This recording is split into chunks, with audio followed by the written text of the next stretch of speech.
ধলাই উপনির্বাচনে কংগ্রেসের প্রার্থী ঘোষণা করার আগে প্রার্থীরা মাঠে ঝাঁপিয়ে পড়ছেন একের পর এক প্রার্থী। কংগ্রেসের টিকিটের দাবিদার অনুপ রায় ধলাই বিধানসভার কেন্দ্রের হাওয়াইতাং লাইলাপুর এলাকায় বিভিন্ন এলাকায় ঘরোয়া বৈঠক করে যাচ্ছেন জোরদারভাবে, যাহাতে কংগ্রেস প্রার্থী জয়ী হতে পারেন ধলাই। এ নিয়ে কংগ্রেস কর্মীরা ঘন ঘন ঘরোয়া বৈঠক করে যাচ্ছেন। রবিবার ধলাই বিধানসভা কেন্দ্রের হাওয়াইতাং লাইলাপুর এলাকায় এক বিরাট আকারের ঘরোয়া বৈঠক হয়। এতে 500 শতাধিক এদিন এই ঘরোয়া সভায় উপস্থিত ছিলেন। এদিন সভায় উপস্থিত ছিলেন জেলা যুব কংগ্রেসের সভাপতি রঞ্জিত দেবনাথ, সংখ্যালঘু বিভাগের চেয়ারম্যান আনসার বড় লস্কর, কংগ্রেস টিকিট প্রত্যাশী অনুপ রায়, ধলাই যুব কংগ্রেস সভাপতি শুভাশিস দেব, নরসিংপুর ব্লক কংগ্রেস সভাপতি নজরুল ইসলাম বড়ভূইয়া, প্রাক্তন যুব কংগ্রেস সভাপতি প্রীতম দাস প্রমুখ। Bureau report, Assam prime network. এবং ভারতীয় জাতীয় কংগ্রেসের মধ্যে যে ব্যবধান কতটুকু আছে, কি আছে, সেটা আপনাদের সামনে আলোকপাত করেছে। আমি এই বিষয়ে বিশেষ কিছু যাব না, কিন্তু একটা কথা কইতে লাগে এবং কোয়া খুবই প্রয়োজন। আমরা একটা সময় জানি যে সমস্ত ভারতবর্ষ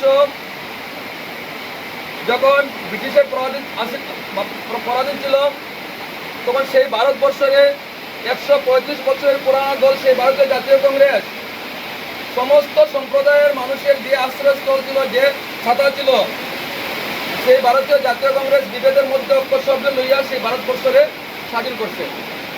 এবং ভারতবর্ষ স্বাধীন হওয়ার পরে দীর্ঘদিন ভারতবর্ষের শাসনভাগ ভারতীয় জাতীয় কংগ্রেসের হাতে আসলো এবং আমরা সেই দেশের সুনাগরিক হিসাবে আমরা যেগুলা ব্যবস্থা আগে ভারতীয় জাতীয় কংগ্রেসের সরকারের যে ব্যবস্থাগুলো আসলো আর এখনের বর্তমানের সরকারের যে ব্যবস্থাগুলো, সেটার মধ্যে ব্যবধানটা আমরা প্রত্যেক মানুষে, আমরা যেহেতু বর্তমান নেটের দুনিয়ায় প্রত্যেক মানুষের হাতের মধ্যে পৃথিবীর হাতের মুঠির মধ্যে মোবাইল ধরলে আমরা সব কিছু জানি, যার কারণে এই বিষয়ে বেশি কিছু আপনারা কোয়াটা যতটুকু আমি করবো এর চেয়ে বেশি আপনারা জানেন।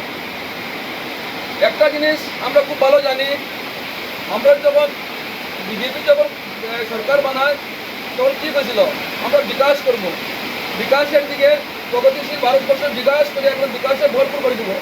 অনেক বেশি বিকাশ করছে। কী বিকাশ করছে জানেন? আমরা সাধারণ মানুষ, গ্রামের মানুষ, আমরা একটা জিনিস জানি, একটা বাচ্চা যখন জন্ম হয়, বাচ্চাটাও কুটিয়াও দৌড়াইতে পারে না, কুটিয়াও রুজু করতে পারে না। প্রথম যেটা মার ঘরে জন্ম নেওয়ার পরে তারা দুধ খাওয়ানো হয়, মা বাবা অনেক যত্ন করে বড়সড়ো করার পর তারা পড়াশোনা করানো হয়। এরপরে যখন যুবক হয়, আমার এই যুবক বন্ধুরা মতন যখন যুবক হয়, তখন গিয়ে পরিবারের ইনকামে পরিবারের মানে রোজগার করার পরিবারকে সাহায্য করতে পারে। ভারতবর্ষ 200 বছর ব্রিটিশের পরাধীন থাকার ফলস্বরূপ ভারতবর্ষে কিচ্ছু আসতো না, সব কিছু চুষিয়া ফুসিয়া লইয়া আসতো বিদেশে।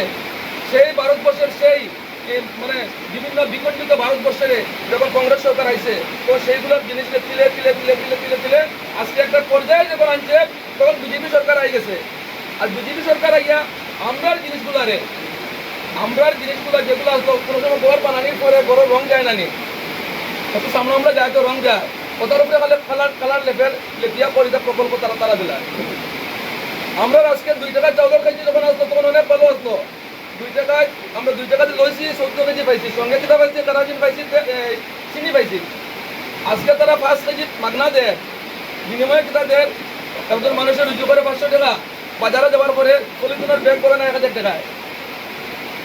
এই ব্যবধান যেটা আপনারা জানেন, আজকে আমার দাদা খুব সুন্দর কইছেন, আমার ভাই যুব কংগ্রেসের প্রেসিডেন্ট কাছাড় ডিস্ট্রিক্টের সুন্দরভাবে কইছেন যে আমরা নিজের অস্তিত্ব রক্ষার লড়াই। আমরা ভারতীয় জাতীয় কংগ্রেসের যারা কর্মী আছি এবং যারা বুঝিয়া না বুঝিয়া বিগত দিনে বিজেপি করছে, তারা বুঝানি দরকার। আমরা ঐক্যবদ্ধ কংগ্রেস হইতে লাগবো, সংঘবদ্ধভাবে কাজ করতে লাগবো। আমরা নিজের ভবিষ্যৎ, আমরা নিজের পরবর্তী প্রজন্ম সেটা যদি সুখে শান্তিতে এবং ভালোভাবে দেশটাকে সুরক্ষা করতে চাই, তাহলে কংগ্রেস সরকারের খুব বেশি প্রয়োজন। সেটা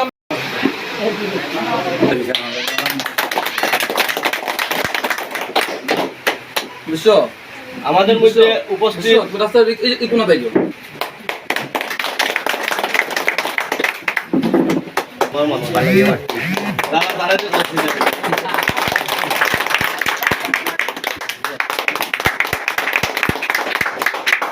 উপস্থিত নাজিমউদ্দিন লস্করকে বরণ করবে নিরুপম দাস,